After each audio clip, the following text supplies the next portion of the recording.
Multiatual Cursos, Curso Livre Saúde Mental. Unidade 1, História da Loucura. A loucura pode ser considerada uma experiência social, já que é encarada de diferentes formas, tanto por grupos sociais, como foi no decorrer da história. Na Grécia Antiga, a loucura era considerada uma manifestação divina. Os loucos eram vistos como profetas, porque falavam coisas que o homem comum não entendia. Outros achavam que eles tinham excesso de paixão, sentimento. Circulavam nessa época livremente pela sociedade. Já na era medieval, mudou-se esse paradigma. A igreja tinha o saber e o poder, uma vez que era intermediária entre Deus e o homem. Nos mosteiros era armazenado tudo o que se produzia de conhecimento. O louco era visto como uma associação demoníaca, um ser maligno. Se o louco fizesse a confissão de que era bruxo, poderia ser exorcizado ou punido. Ele era submetido à ordem religiosa. Caso o louco fosse rico, poderia comprar a Santa Inquisição e era considerado apenas excêntrico. A loucura era encarada nessa época como uma heresia. No Renascimento, a base é o homem como centro de tudo. Dentre tantas características desse período, destacam-se a arte, retratando a anatomia humana, as grandes navegações e o surgimento de sistemas de trocas, comércio, dinheiro e a burguesia. Sendo assim, lugares deveriam estar limpos e para isso seria necessário excluir aqueles que participavam do mercado do trabalho, tais como mendigos, velhos, prostitutas, leprosos, sifilíticos e loucos.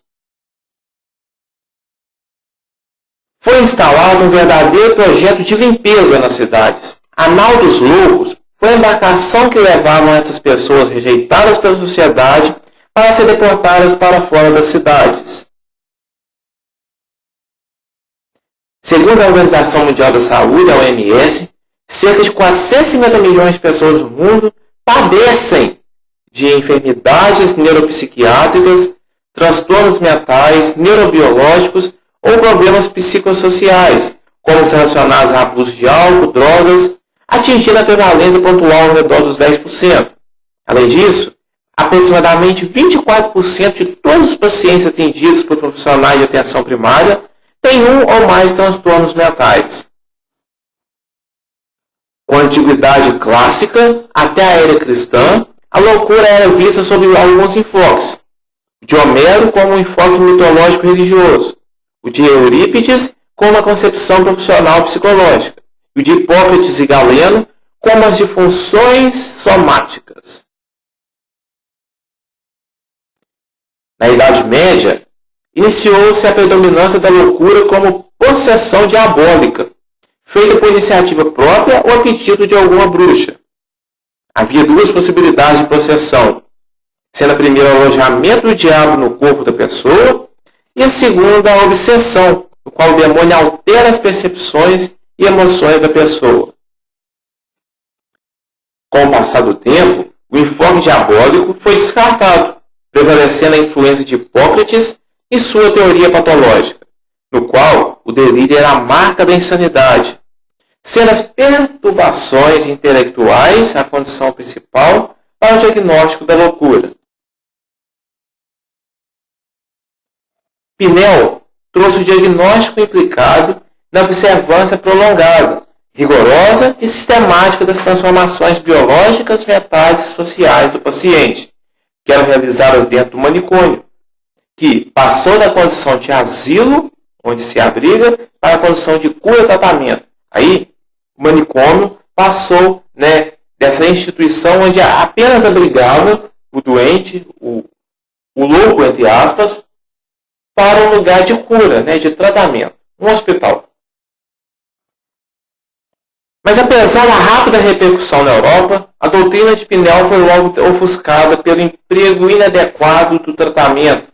Porém, aumentou-se o interesse pela explicação e tratamento da loucura a partir de modelos organicistas. Com a volta da visão organicista na prática psiquiátrica, o manicômio deixa de ser recurso terapêutico e volta a ser um instrumento de segregação social.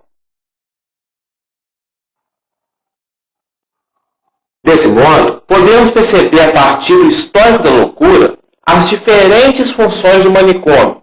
A função mais antiga é a de recolher os loucos, juntamente com as outras minorias, isolando os indivíduos antigos mantidos pelo poder público ou por grupos religiosos.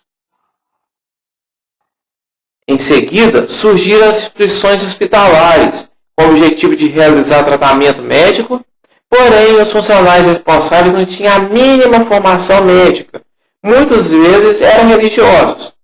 A partir do século XIX, surgiram instituições que acolhiam apenas doentes mentais, oferecendo tratamento médico especializado e sistematizado em instituições chamadas de manicômios. As condições dessas instituições manicomiais eram precárias e a maioria dos pacientes não tinha diagnóstico de doença mental, de loucura. Os pacientes eram epiléticos, alcoolistas, homossexuais, prostitutas, gente que se rebelava, gente que tornava incômoda para alguém com mais poder. Além disso, comiam ratos, bebiam esgoto ou urina, eram espancados, morriam de frio, de fome, de doença. Essa era a realidade da maioria dos manicômios nessa época. No Brasil, o primeiro manicômio, o hospital psiquiátrico, foi criado em 1852. Nesse caso, o Hospício Dom Pedro II, na cidade do Rio de Janeiro. Em 1912, foi promulgada a primeira Lei Federal de Assistência aos Alienados, seguindo o ganho de status de especialidade médica autônoma aos psiquiatras, aumentando o número de instituições destinadas aos doentes mentais. Em 1926, é criada a Liga Brasileira de Higiene Mental, importante testemunho de pensamento psiquiátrico brasileiro. Finalmente, em 1934, o Decreto 24.559 promulgava a segunda Lei Federal de Assistência aos Doentes Mentais, determinando o hospital psiquiátrico como a única alternativa de tratamento. A partir de então, houve um aumento de 213% da população internada em manicômio e hospital psiquiátrico no Brasil. Essa concepção de saúde mental, a partir de instituições manicomiais que instituíam um regime de disciplina de comportamentos indesejáveis à sociedade, prevaleceu até os anos 1980 no Brasil.